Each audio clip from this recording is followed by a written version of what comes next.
بسم اللہ الرحمن الرحیم انما يخشى الله من عباده العلماء ألم يجعل كيدهم في تضليل وأرسل عليهم طيرا أبابيل ترميهم بحجارة من سجيل فجعلهم كعصف مأكول صدق الله العلي العظيم.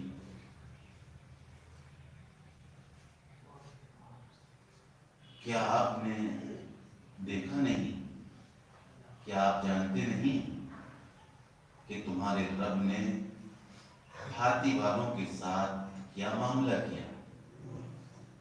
کیا اللہ نے ان کی تدبیر کو اور ان کی سازشوں کو تباہی اور بربادی کے ٹھکانے نہیں لگا دیا؟ اللہ نے ان پر پرندوں کے غول پرندوں کی جماعتوں کی جماعتیں اللہ نے ان پر بھیجی. پرندوں کی وہ جماعتیں پتھروں کے کنکر ان پر برساتی تھی اور اللہ تبارک و تعالیٰ نے ان کو بالکل ایسا بنا دیا جیسے کہ کھائے ہوا بھوسا ہوتا ہے.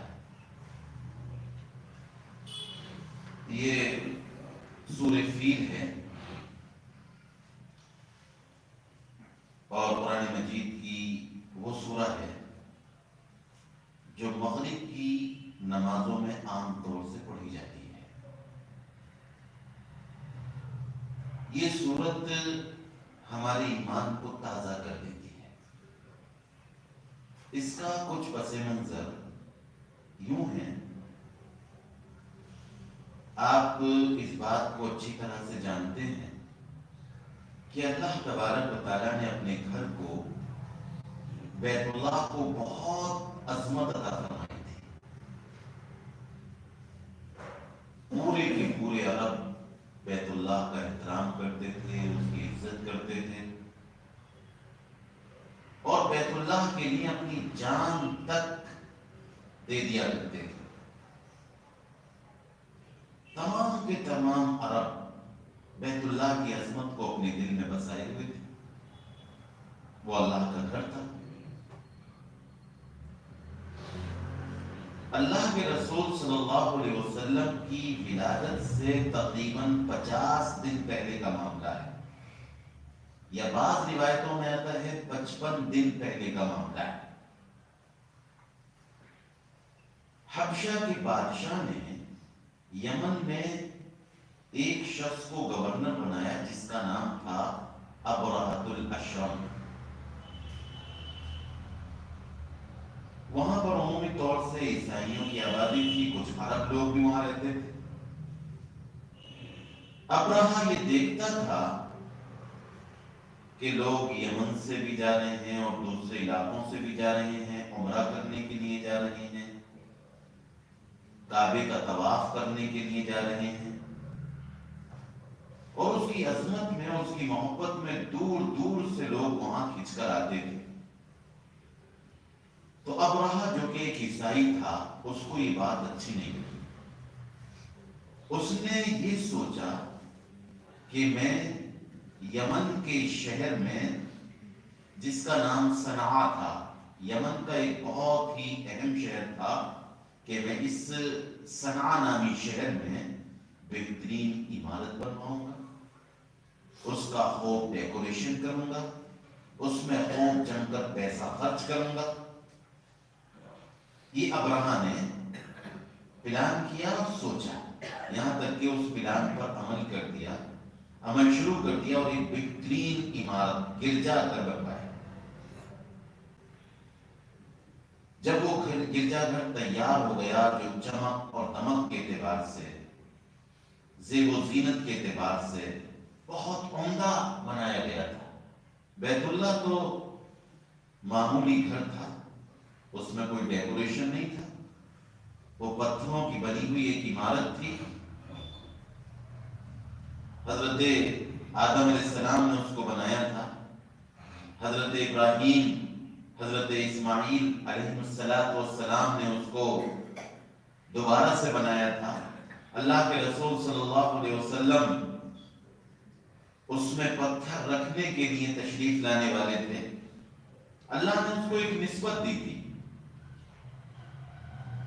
تو ابراہیم نے ایک شاندار قسم کی عمارت بنائی اور یہ اعلان کر دیا کہ آج کے بعد کوئی شخص بیت اللہ اور کعبہ شریف نہیں جائے گا، بلکہ لوگوں کا حج اور عمرہ یہیں ہوگا. یہ بات ان کے دل میں اترتی نہیں تھی کہ بیت اللہ کو یہ مقام کیوں حاصل ہے. جیسے آج بھی لوگ بیت اللہ کی عظمت کو دل سے قبول کرنے کے لیے تیار نہیں ہے. ساری دنیا بیت اللہ کی عظمت کی وجہ سے اور بیت اللہ کی محبت کی وجہ سے مسلمانوں سے ایک طرح کا حسد رکھتی ہے، اس لیے کہ بیت اللہ ایک ایسی علامت ہے، ایک ایسی محبوبیت کی عمارت ہے جس کی بنیاد پر دنیا کے تمام مسلمان اکٹھا ہو جاتے ہیں.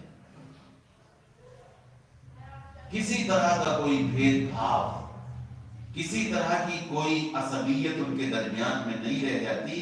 دنیا کے تمام مسلمان، چاہے وہ افریقہ کا ہو، آسٹریلیا کا ہو، ہندوستان کا رہنے والا ہو، کسی بھی ملک کا رہنے والا ہو، تمام مسلمان بیت اللہ کے ارد گرد جمع ہو جاتے ہیں. آج بھی لوگوں کو یہ بات حلق سے نیچے نہیں اترتی اور بیت اللہ کی عظمت کو اور بیت اللہ کو وہ طرح طرح سے نقصان پہنچانے کی کوشش کرتے ہیں. آج یورپ ہے، یورپ کی تہذیب ہے، بڑی چمک دمک ہے، شاندار قسم کی عمارتیں ہیں، گھومنے کے بہترین مناظر ہیں، لیکن ایک مسلمان اگر اس کی کوئی خواہش ہوتی ہے، اس کے دل میں اگر کوئی تمنا ہوتی ہے، تو اس کی تمنا اور خواہش یہ ہوتی ہے کہ کسی صورت سے میں بیت اللہ پہنچ جاؤں، اس گھر کا میں طواف کروں، صفا مروہ کے درمیان میں سعی کروں، مقام ابراہیم پر کھڑے ہو کر میں نماز پڑھوں، میں غار حرا کو دیکھوں، میں غار ثور کو دیکھوں. یہ ایک مسلمان کی آخری درجے کی تمنا ہوتی ہے. وہ یہ نہیں چاہتا کہ میں امریکہ چلا جاؤں، میں لندن چلا جاؤں، میں فرانس چلا جاؤں. آج بھی اللہ تبارک و تعالیٰ نے اہل اسلام کے دل میں یہ محبت رکھی اور یورپ اس بات کو گوارا نہیں کرتا کہ مسلمانوں کے دل میں بیت اللہ کی محبت باقی رہے. تو طرح طرح کے ہیلے کیے جاتے ہیں، طرح طرح سے مسلمانوں کو بیت اللہ کی محبت سے کاٹنے کی کوشش آج بھی جاری ہے. وہ لوگ چاہتے ہیں کہ یہ تمام مسلمان بیت اللہ کے نام پر، مسجد نبوی کے نام پر، مسجد اقصی کے نام پر کیوں ایک جگہ جمع ہو جاتے ہیں، کیوں متحد ہو جاتے ہیں. تو اس زمانے میں بھی ابراہیم نے بہت شاندار عمارت بنوائی اور لوگوں میں اعلان کر دیا کہ آج کے بعد کوئی شخص بھی بیت اللہ کا طواف کرنے نہیں جائے گا. تمام کے تمام لوگ یہیں اسی عمارت کا طواف کریں گے اور یہیں پر لوگ سعی کریں گے. تمام حج کے ارکان یہیں انجام دیے جائیں گے. ظاہر سی بات ہے عرب کو یہ بات بہت بری لگی. بعض روایتوں میں آتا ہے، بعض روایتوں سے پتہ چلتا ہے کہ عرب کا ایک شخص گیا اور وہاں جا کر اس نے غلاظت کر دی. جو ابرہا نے عمارت بنوائی تھی اور شاندار مکان اس نے اس نام پر بنایا تھا، ایک عرب نے جا کر اس کو گندا کر دیا اور اس کی دیواروں کو گندا کر دیا. یا بعض روایتوں میں آتا ہے کہ کچھ عرب وہاں سے گزر رہے تھے، انہوں نے اس صنعاء میں جو عمارت بنائی گئی تھی اس کے ارد گرد، اس کے آس پاس کہیں پر آگ جلائی، جس کی چنگاریاں اڑ کر وہاں پہنچ گئی، جس کی وجہ سے وہ جل کر خاک ہو گئے. یہ دونوں طرح کی روایت ہے. لیکن بعض مفسرین نے یہ بات بھی بیان کی ہے کہ اصل میں ابرہہ کو بیت اللہ سے حسد تھا، وہ عربوں سے دشمنی کے بہانے ڈھونڈ رہا تھا. آج آپ نے دیکھا ہوگا بنا کسی بات پر کسی پر الزام لگا دیا جاتا ہے، اور پھر اس پر چھاپے کی کارروائی چلتی ہے، طرح طرح سے اس کو ستایا جاتا ہے، اس پر الزام لگائے جاتے ہیں۔ تو بعض مفسرین کا خیال یہ ہے کہ ابرہہ نے ہی اپنے کسی فرد کو اندر بھیجا کہ تم اس میں غلاظت کر دو، اس کو ناپاک کر دو، اور پھر جو ہے ہم عربوں سے اس کا انتقام لیں گے، اس کا الزام ہم عربوں کے سر پر لگا دیں گے۔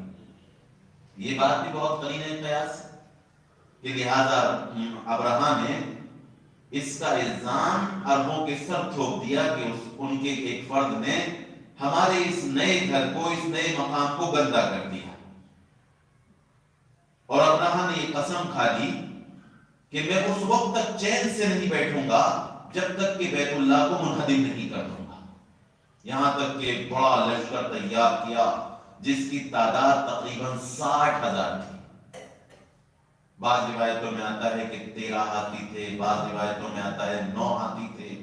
عربوں میں ہاتھی ہوتا نہیں تھا، لہذا انہوں نے ایسی فوج تیار کی جس سے عربوں پر روک پڑ جائے، اور یہ لشکر وہاں سے روانہ ہو گیا۔ اب راستے میں جو عرب کے قبائل پڑتے تھے اور اس لشکر کے سامنے آتے تھے، مقابلہ کرنے کے لیے آتے تھے، تو یہ لوگ ان کا قتل عام مچاتے تھے۔ زبردست جنگ ہوتی تھی، اور ظاہر سی بات ہے 60,000 کے سامنے ایک معمولی قبیلہ ہتھیار ڈال دیتا تھا یا ان کو قتل کر دیا جاتا تھا۔ تو اس طرح سے یہ لوگ مختلف قبائل سے لڑتے لڑتے مکہ مکرمہ کے قریب پہنچ گئے، اور وہاں پہنچنے کے بعد وادی محصر ہے جو بیت اللہ سے بہت قریب فاصلے پر ہے، وہاں پر ان لوگوں نے پڑاؤ ڈال دیا، اور وہیں قریب میں بہت سارے اونٹ، اس لیے کہ عربوں کا جو خاص جانور ہے جو بہت سی چیزوں میں کام آتا ہے وہ اونٹ ہے، وہیں پر بہت سے اونٹ چل رہے تھے، لہذا جو مقدمۃ الجیش تھا، جو آگے لشکر چل رہا تھا، اس نے بہت سارے اونٹوں پر قبضہ کر لیا، اس لیے کہ 60,000 لشکر کو کچھ کھلانا بھی تھا۔ وہ اپنے ساتھ کھانا تو نہیں لائے تھے، وہ قبیلوں کو لوٹتے ہوئے اور اپنے کھانے کا انتظام کرتے ہوئے اس طرح سے چلے آ رہے تھے۔ تو حضرت جو اللہ کے رسول صلی اللہ علیہ وسلم کے دادائے محترم تھے عبد المطلب، ان کے بھی 200 اونٹ اسی وادی محصر کے قریب چل رہے تھے، لہذا سارے کے سارے اونٹ ان لوگوں نے اپنے قبضے میں لے لیے۔ بعض روایتوں میں یہ آتا ہے کہ عبد المطلب خود بات کرنے کے لیے گئے، یا بعض روایتوں میں آتا ہے کہ ابرہہ نے اپنے قاصد کو اور اپنے ایک ایلچی کو بھیجا۔ تمام کے تمام عرب لوگ یہ تو سمجھ چکے تھے کہ ہم اس 60,000 لشکر کا مقابلہ نہیں کر سکتے۔ آپ کو یاد ہوگا کہ اللہ کے رسول صلی اللہ علیہ وسلم کے دور میں جب غزوہ خندق ہوئی ہے تو اس زمانے میں منافقین نے اور یہودیوں نے بڑی کوششیں کر کے مسلمانوں کے خلاف تقریباً 12,000 کا لشکر تیار کیا۔ مسلمانوں کی تعداد بہت کم تھی، 3,000 تعداد تھی، اور اس سے بھی کم تھی۔ تو اللہ کے رسول صلی اللہ علیہ وسلم نے صحابہ سے مشورہ کیا تھا کہ 12,000 کا لشکر جرار مسلمانوں کو تہس نہس کرنے کے لیے، مسلمانوں کو ختم کرنے کے لیے مکے سے روانہ ہو گیا۔ تو حضرت سلمان فارسی رضی اللہ تعالیٰ عنہ نے مشورہ دیا تھا، اللہ کے رسول اتنے بڑے لشکر کا آسانی سے مقابلہ نہیں ہو سکتا، لہذا مدینے کی ایک سمت خالی ہے، اس میں خندق کھود دی جائے۔ ایران میں ہمارا یہی طریقہ، اگر دشمن بڑی تعداد میں ہوتا ہے تو ہم اس کے راستے میں خندق اور کھائی کھود دیتے ہیں۔ تو اس زمانے میں وہ 12,000 کا لشکر تھا، اور اللہ کے رسول صلی اللہ علیہ وسلم کے صحابہ کے لیے ان سے مقابلہ کرنا بہت مشکل ہو رہا تھا، تو انہوں نے خندق کھود دی تھی۔ تو یہ تو 60,000 کا لشکر تھا۔ تو حضرت عبد المطلب نے ان سے بات کی اور کہا کہ دیکھو یہ اللہ کا گھر ہے، آپ جو ہے واپس لوٹ جائیے، آج تک اس گھر کو کوئی بھی نقصان نہیں پہنچا سکا ہے اور کوئی بھی نقصان نہیں پہنچا سکے گا۔ تو ابرہہ نے اپنا ارادہ صاف ظاہر کر دیا کہ میں لوٹ کر جانے والا نہیں ہوں، میں اس گھر کو منہدم کرنے کے لیے آیا ہوں، میں اس گھر کو گرانے کے لیے آیا ہوں، اور اپنے ساتھ یہ ہاتھی لے کر آیا ہوں، اس گھر کو گرا دیں گے، منہدم کر دیں گے۔ تو جب دیکھا کہ یہ جو ہے ماننے کے لیے تیار نہیں ہے، تو عبد المطلب نے کہا کہ آپ میرے اونٹ دے دیجیے، میرے 200 اونٹ ہیں، آپ میرے اونٹ میرے حوالے کر دیجئے، اس گھر کا بھی ایک مالک، میں تو اونٹوں کا مالک، انا رب الابل، آپ میرے اونٹ میرے حوالے کر دیجئے، اس گھر کا بھی ایک مالک ہے جو ان قریب اس کی حفاظت کرے گا، وہ لوٹ کر واپس چلے گئے۔ تاریخی روایات میں آتا ہے کہ حضرت عبد المطلب اپنے 200 اونٹ لے کر واپس آ گئے، اور 200 کے 200 اونٹ بیت اللہ کے لیے قربان کرنے کا ارادہ کر لیا کہ یہ سارے کے سارے اونٹ میں بیت اللہ کے لیے نظر کرتا ہوں، اور اللہ کی نظر مان لی کہ یہ سب کے سب میں اللہ کے لیے قربان کروں گا۔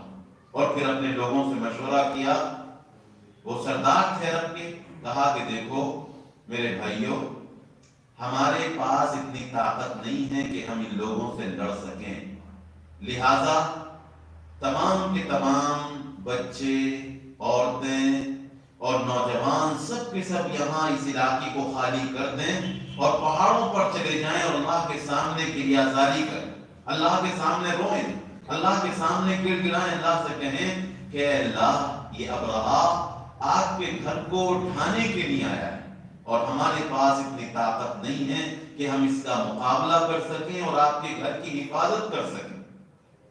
یقیناً اس وقت بھی بیت اللہ کے اندر 360 بت رکھے ہوئے تھے، لیکن روایات میں آتا ہے کہ حضرت عبد المطلب جو آپ کے دادا تھے، بہت سے لوگوں کو لے کر کے بیت اللہ گئے، اور رو رو کر کعبے کے پردے کو پکڑ کر اور کعبے کی چوکھٹ کو پکڑ کر اللہ سے دعائیں کی، اور سارے بتوں کو اس وقت بھول گئے، صرف ایک اللہ سے عبادت، ایک اللہ کی عبادت کی، اور ایک اللہ سے دعا کی کہ اللہ یہ تیرا گھر ہے، آج تک تو نے اس کی حفاظت کی ہے، اور ہمارے پاس اتنی طاقت نہیں ہے کہ ہم اس گھر کی حفاظت کر سکیں، اے اللہ آپ اس کی حفاظت فرمائیے، اور اس کے متولیوں کی اور اس کے محافظوں کی آپ حفاظت فرمائیے۔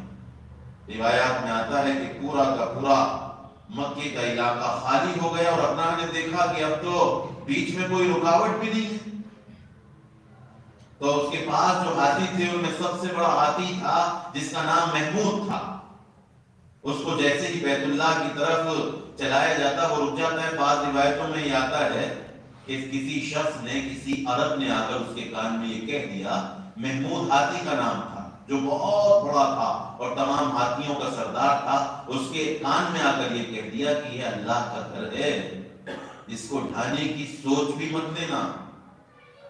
تو ظاہر سی بات ہے اللہ تعالیٰ نے جانوروں کو بھی حس دی ہے، وہ تو بے جان پتھروں کے اندر بولنے کی صلاحیت پیدا کر دیتا ہے۔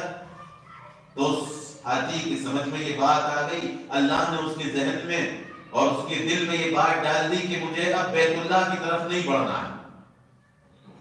جو ہاتھی کے چلانے والے تھے انہوں نے 1000 کوششیں کر لی کہ وہ بیت اللہ کو ڈھانے کے لیے آگے بڑھے، لیکن وہ بڑھتا ہی نہیں تھا، اس کو زخمی کر دیا گیا، مارا گیا، اور اس کے سر میں بھالے بھوکے گئے، لیکن وہ بیت اللہ کی طرف جانے کے لیے تیار نہیں تھا۔ اگر دوسری جہت میں، دوسری سمت میں چلایا جاتا، پیچھے کو روانہ کیا جاتا تو تیزی سے بھاگنے لگتا، لیکن جب بیت اللہ کی طرف اس کو بڑھایا جاتا اس وقت جو ہے چلنے کے لیے تیار نہیں ہوتا، یہاں تک کہ اسی وقت اللہ تبارک و تعالیٰ نے سمندر کی طرف سے سبز رنگ کے پرندے، سبز رنگ کے اور زرد رنگ کے پرندے، ہمارے یہاں جو مشہور ہے ابابیل پرندہ، یہ ابابیل کے معنی اردو کے اعتبار سے جو پرندہ کہلاتا ہے جو رات میں غروب آفتاب کے بعد نکلتا ہے اور اس کو رات ہی میں نظر آتا ہے، وہ پرندہ دوسرا ہوتا ہے، اس کی کوئی حیثیت نہیں ہے۔